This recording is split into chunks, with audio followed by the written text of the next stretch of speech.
پێغەمبەری خوا شکل و شێوەی چۆن بووە.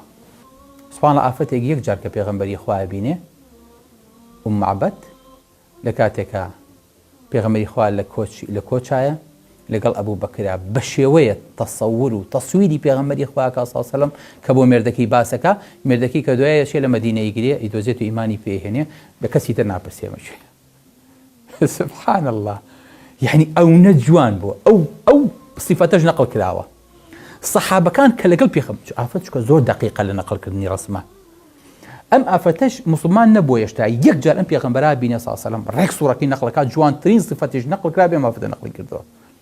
کە ڕێک پێغەمبەری خوا سەڵ سەلەم ئەهێنێتە بەر چاوت تەنانەت تاڵەسپیەکانی ڕیشی پێغەمبەری خوا سەڵ سەلەم نەقڵ کراوە بۆمان کە تەحەداکەم کەسێ تاڵەسپیەکانی ڕیشی خۆی بزانێت.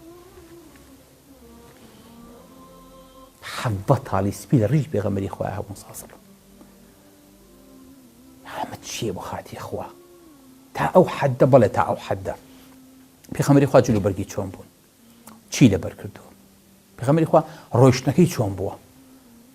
سبحان الله، ڕۆیشتن بەڵێ وەکو ئەوەی کە بەسەر لێژاییەک ئاغڵ بوو بێتەوە پێغەمبەری خوا هەوا ڕۆیشتووە بێنە بەر چاوی خۆت ئینسانێ بەسەر. ئینتیسەم تەسەورەکە عایشا فەرمێ فاتیمەم بینی هات بۆ لای پێغەمبەری خوا سەڵ سەلەم لا تخطئ مەشیەتەها مەشیەتە.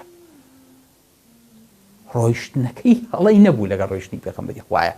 یعنی جینەکە چۆن ڕۆیشتنی پێغەمبەری خوای سەڵ سەلەم دیاری کردووە هەر ئاواش جینی فاتیمە دیاری کردووە. فەرمێ غەڵەتێک نەبوو، فەرقێک نەبوو لە بینی ڕۆیشتنی فاتیمە کە ئافرەتێک بوو کچێکی گەنج بوو لەگەڵ ڕۆیشتنی باوکیە.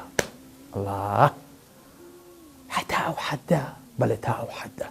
خواردنی پێغەمبەری خوا سەڵ سەلەم، خەوتنی پێغەمبەری خوا، پێکەنینی پێغەمبەری خوا، ئەو نە پێکەنی هەتا دانەکانی دەرکەون، گریانی پێغەمبەری خوا سەڵ سەلەم لە خۆشی و لە ناخۆشیە هەموو ئەمانە نەقڵ کراون.